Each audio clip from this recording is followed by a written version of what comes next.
Vale, vamos a desgranar esto. Imaginemos por un momento el acto físico de estrenar un par de zapatos. Uf, la tortura de esos primeros días, ¿verdad? Tal cual. Durante esos primeros días la experiencia es, bueno, es de todo menos natural. Hay una rigidez que es más que evidente. Ujú. El material roza implacablemente contra el talón, o sea, la suela se siente como una tabla de madera contra el asfalto. Existe una conciencia aguda, casi milimétrica, de que se lleva un objeto extraño y artificial cubriendo el cuerpo. Claro, es que el cerebro está, de hecho, asignando recursos para procesar esa anomalía. Esa fricción envía señales constantes al sistema nervioso. Ya. Es una relación que se basa enteramente en el roce, en la incomodidad y en la alerta constante de que algo no termina de encajar. Pero luego pasan las semanas. El cuero cede, la suela se adapta a la forma única de la pisada y uno se pone esos zapatos viejos y de repente hay un silencio sensorial absoluto. Exacto, desaparecen. El zapato, a efectos prácticos, desaparece, sí. De hecho, se llega a un punto de confort tan extremo que uno se olvida por completo de que tiene un pie. Y fíjate que esa es la definición más pura de la perfección funcional. Cuando algo opera en armonía absoluta con la naturaleza, se vuelve invisible. Ujú. No demanda ancho de banda mental. El silencio sensorial es la prueba definitiva de que no hay conflicto interno. Pues esa imagen mental tan potente es el núcleo del análisis a fondo que hemos preparado para hoy. Nos sumergimos en las enseñanzas del antiguo sabio taoísta Chuang Tzu. ¡Qué maravilla de texto! Sí, desgranadas a través de los comentarios del filósofo Osho en su obra Cuando el calzado es cómodo, te olvidas del pie. El material que tenemos sobre la mesa plantea una visión tan radical que, parece una provocación directa a nuestra forma de vivir. Totalmente. Nuestra cultura glorifica el sudor, la lucha constante, el madrugar a las 5 de la mañana y la superación personal como únicas vías hacia el éxito. La cultura del esfuerzo llevada al límite. Eso es. Sin embargo, estos textos argumentan que la verdadera maestría y la paz mental se consiguen haciendo justo lo contrario, dejando de esforzarse. Que suena contraintuitivo. Suena a locura hoy en día. Pero la misión de hoy es extraer las pepitas de oro de esta filosofía milenaria para entender por qué intentar ser perfectos nos genera tanta miseria y cómo el atreverse a, a ser ordinario es el atajo definitivo hacia la tranquilidad. Lo fascinante de esto es cómo ataca el origen de nuestra neurosis moderna. Chuang Tzu nos presenta un personaje increíble llamado Chui, un delineante legendario. Ah, sí, la historia del compás. Esa misma. Se cuenta que Chui tenía la capacidad de trazar circunferencias a pulso que resultaban geométricamente más perfectas que las dibujadas con el mejor de los compases. Madre mía. Y la clave de esta habilidad no estaba en una concentración extrema ni en tensar la mandíbula o los músculos del brazo. El secreto era que su mente estaba libre de preocupaciones. O sea, no lo forzaba. Exacto. No necesitaba aplicarse ni forzar la situación. Si observamos el universo, la naturaleza opera constantemente en círculos perfectos, las órbitas de los planetas, el ciclo de las estaciones, y el universo no necesita mapas, ni manuales de instrucciones, ni compases para guiarse. Es una bofetada tremenda a nuestra forma de operar hoy en día. Pensemos en el equivalente moderno al compás de Chui. Ujú. Tenemos nuestros teléfonos inundados de aplicaciones de productividad, alarmas para beber agua, anillos que miden las fases del sueño, calendarios bloqueados por colores. Todo hipermedido, sí. Hemos llegado a un punto en el que desconfiamos tan profundamente de nuestra propia biología y de nuestra capacidad innata que necesitamos subcontratar nuestra intuición a un software. Y esto conecta de lleno con la fábula del texto sobre el ciempiés y la rana. Es una metáfora brillante sobre la parálisis por análisis. Tenemos a un ciempiés que camina por el bosque con una gracia absoluta, coordinando sus 100 patas en una coreografía natural e impecable. Sin pensar. Sin pensar.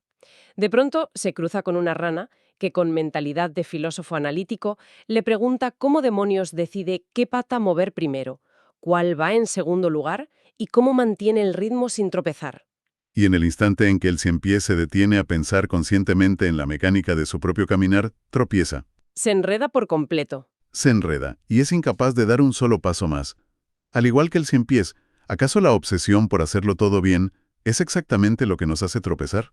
Pues sí, porque la autoconciencia requiere dividir la mente. Una parte de la psique tiene que separarse para observar, juzgar y dirigir a la otra parte que actúa. Claro, te conviertes en tu propio jefe, y uno muy pesado además. Exacto. Esa escisión destruye la fluidez. El texto lleva esta idea al extremo analizando el mayor ejemplo de esfuerzo espiritual de la historia, la figura del Buda. Ujú. Siddhartha. Antes de alcanzar la iluminación, Siddhartha Gautama pasó 6 largos años sumido en un ascetismo radical. Se sometió a un esfuerzo sobrehumano, ayunando hasta quedar en los huesos, meditando sin descanso. Intentando forzar la iluminación a base de pura fuerza de voluntad. Exacto. Pero todo ese sufrimiento no le sirvió de nada, ¿verdad? Fue un callejón sin salida. Peor que un callejón sin salida, fue contraproducente. Porque todo ese esfuerzo titánico, aunque estuviera disfrazado de un objetivo espiritual muy noble, en realidad solo estaba alimentando su ego. Ostras. El esfuerzo siempre implica una agresión, una violencia contra uno mismo. Cada vez que nos esforzamos al límite, el ego se infla diciendo, miradme, yo estoy logrando esto, yo soy más disciplinado que el resto. Ya, la medalla al sufrimiento. Eso es. Solo cuando el Buda colapsó, completamente exhausto y frustrado, y decidió abandonar toda esperanza y todo método, se sentó bajo un árbol. Ya no buscaba nada. Y ahí es cuando ocurre. Y en ese vacío absoluto, sin metas, ocurrió la iluminación. Ese estado se conoce en la tradición zen como satori, un despertar mental repentino, una comprensión profunda y cristalina de la realidad que surge, paradójicamente, cuando el cerebro agobiado por fin se apaga y deja de intentarlo. Es un cambio de paradigma que te deja pensando la verdad. Si fluir de forma natural, sin autoconciencia, es nuestro estado óptimo y más pacífico, la pregunta que cae por su propio peso es, ¿cuándo se tuerce la cosa? Ya. Porque es evidente que un ser humano no nace con crisis existenciales ni con la necesidad de optimizar su tiempo en osas de cálculo. Claro, el texto sitúa este punto de inflexión alrededor de los 4 años de edad. Antes de esa etapa, el comportamiento de un niño es puramente orgánico. Llora cuando siente dolor, ríe a carcajadas cuando está feliz, no tiene filtros ni distinciones morales. Es puro instinto. Pero entonces interviene la sociedad con su proceso de domesticación. Es el equivalente psicológico a morder la manzana en el jardín del Edén. La sociedad impone el manual de lo correcto y lo incorrecto. No llores en público, siéntate derecho, no te rías tan alto, controla tu enfado. A simple vista, es el barniz civilizatorio que necesitamos para convivir. Sí, pero esconde una factura fisiológica. Y aquí el texto rescata las investigaciones del psiquiatra Wilhelm Reich y su concepto de la armadura corporal. Y aquí es donde la cosa se pone realmente interesante. Porque no es solo una metáfora poética, es algo físico, ¿verdad? Solo puede hacerlo conteniendo la respiración. Tensa el diafragma, aprieta la mandíbula, contrae los músculos del estómago.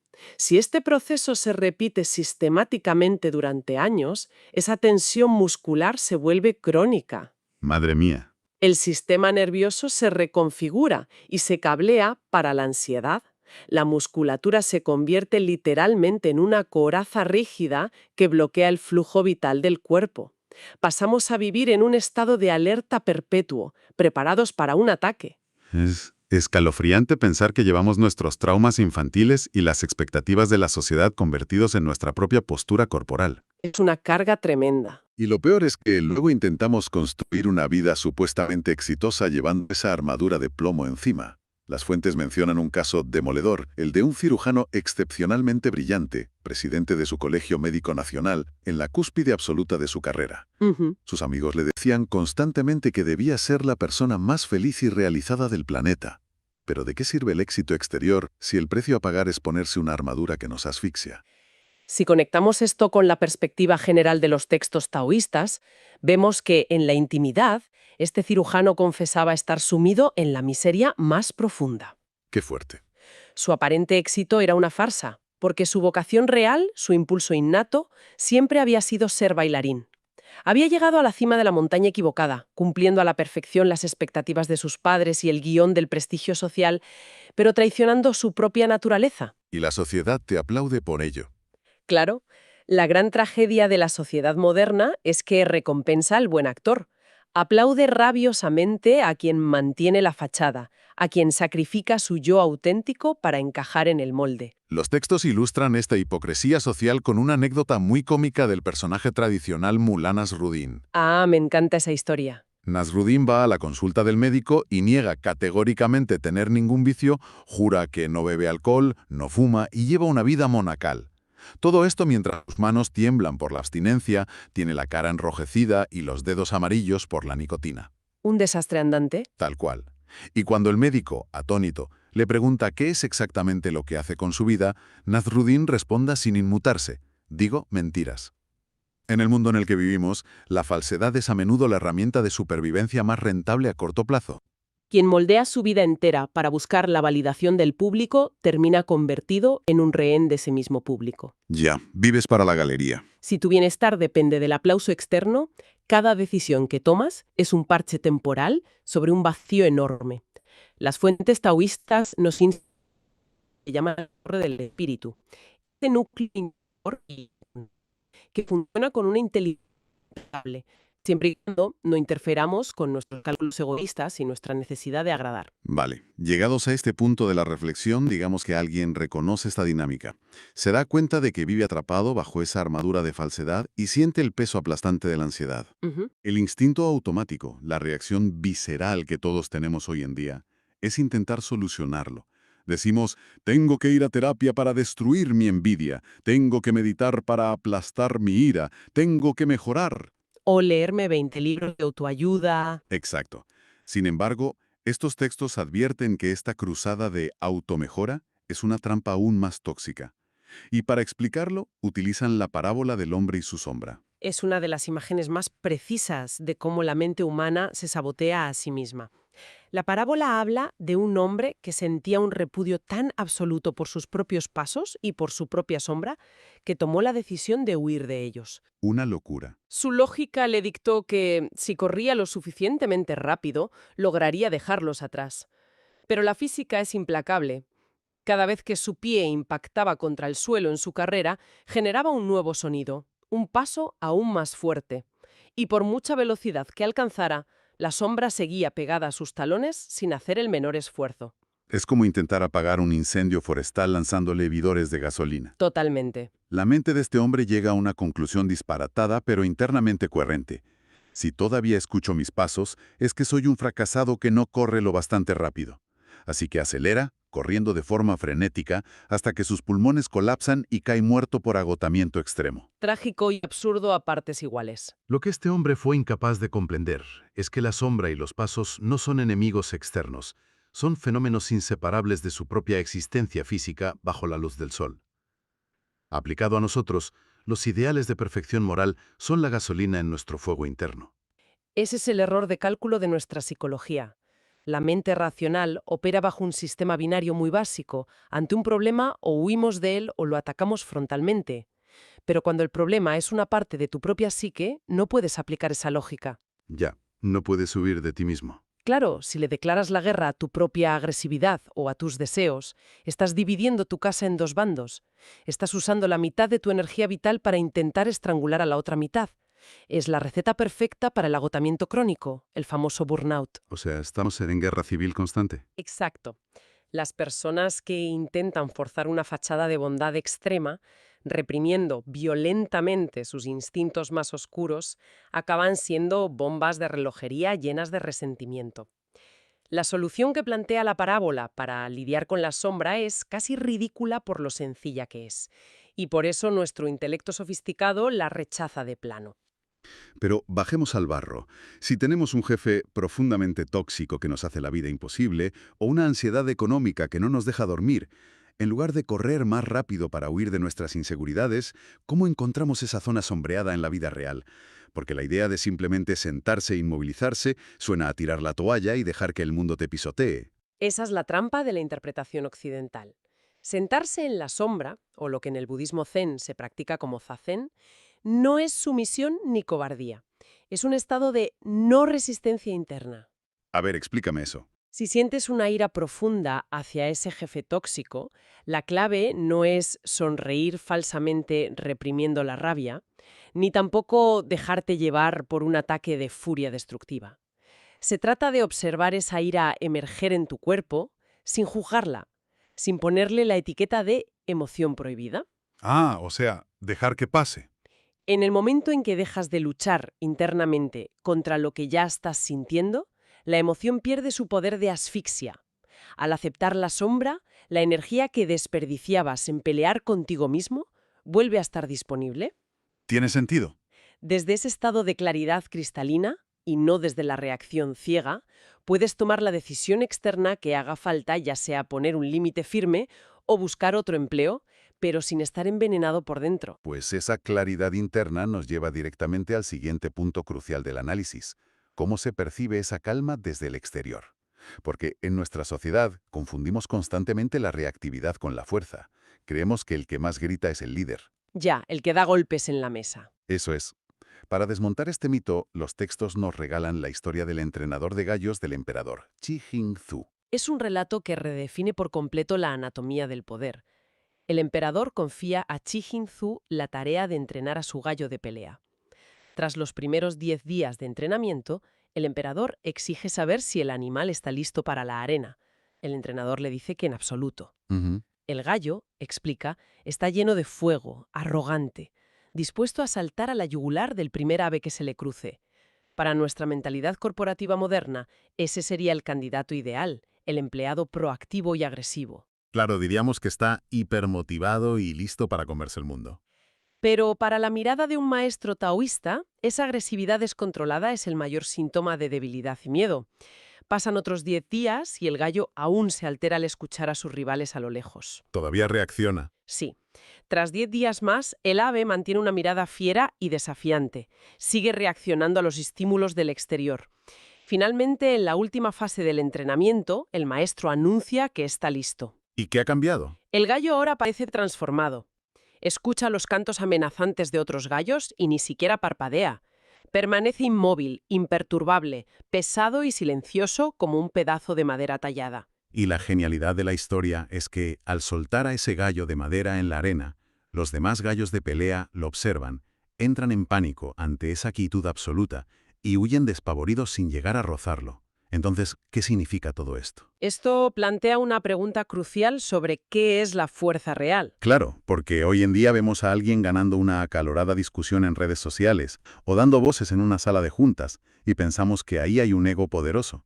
Pero el verdadero poder, según esta historia, no es ganar la discusión, sino ser como ese gallo de madera tan inquebrantable que no hay nada que discutir. Desnuda por completo lo que entendemos por valentía.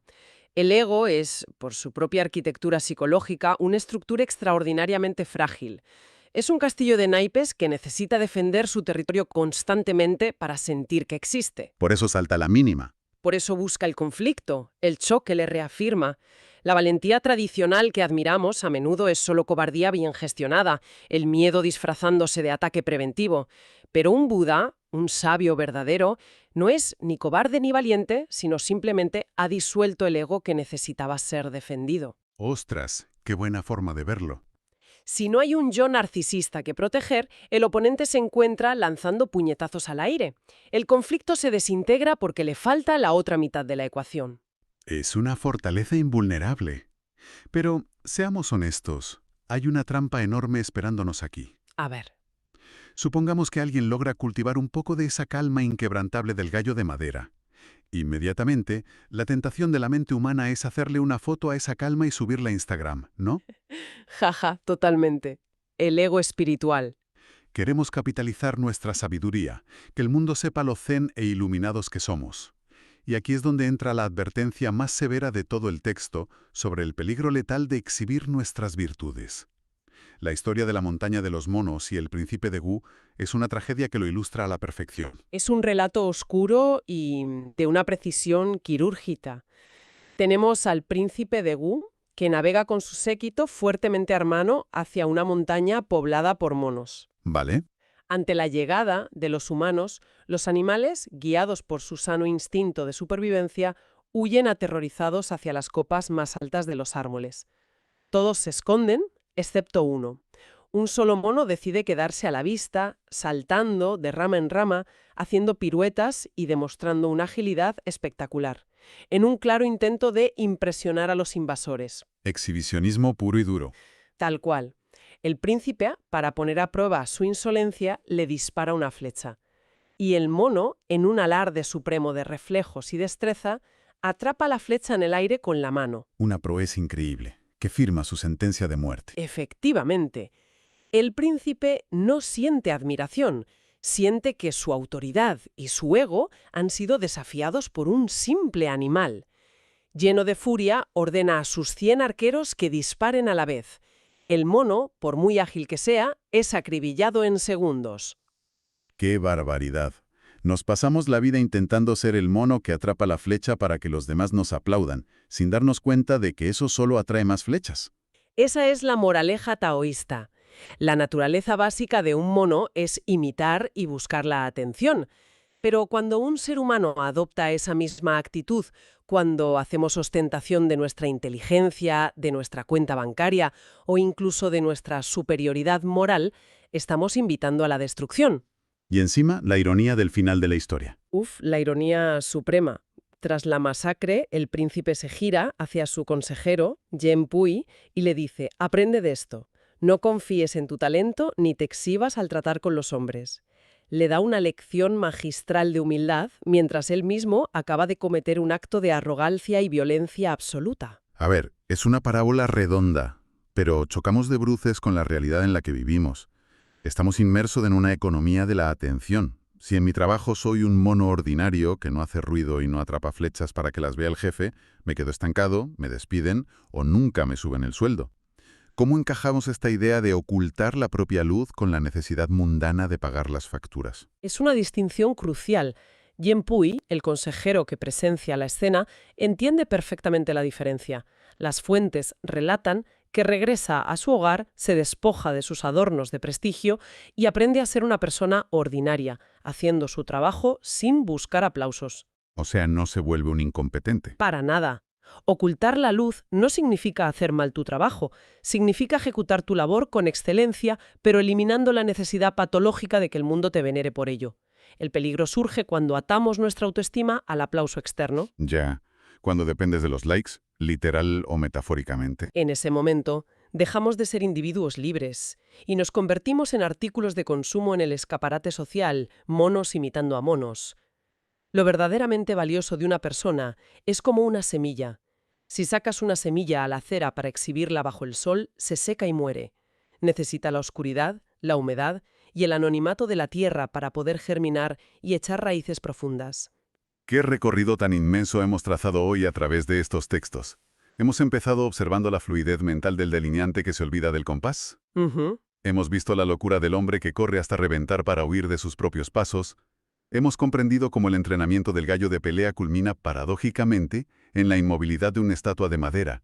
Y hemos presenciado la tragedia del mono que, por no saber contener su necesidad de aplauso, es devorado por su propio talento. Un viaje fascinante, la verdad. El mensaje que vertebra todo este análisis es una enmienda a la totalidad de nuestro estilo de vida. La existencia fluye infinitamente mejor sin la interferencia del ego, las reglas forzadas y el afán de exhibición. Para quien nos escucha, es vital detenerse a pensar que gran parte de esa angustia diaria que arrastramos no viene de los problemas reales, sino de estar continuamente en guerra con uno mismo, intentando estar a la altura de ideales inalcanzables. Exacto.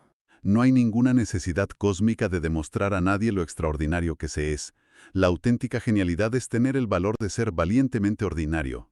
Y fíjate, si conectamos todas las piezas de este puzzle, se nos revela una perspectiva final que lo cambia todo para llevarnos a casa. A ver, cuéntame. Desde que tenemos uso de razón, se nos ha grabado a fuego que el esfuerzo titánico y la superación personal son la llave de la felicidad. Pero analizando la mecánica de nuestra psicología, cabe preguntarse qué pasaría si hoy decidimos soltar la cuerda. Mm. Si el verdadero objetivo de la naturaleza es funcionar en el silencio más absoluto, como ese zapato viejo y cómodo del que hablábamos al principio, fíjate en el volumen de tu propia vida.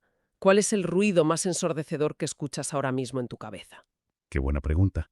¿Y qué pasaría si la única barrera real entre la paz absoluta y el sufrimiento actual es precisamente nuestro agotador esfuerzo por alcanzar esa paz? Quizá apagar esas alarmas de autoexigencia sea la única manera de despertar de verdad.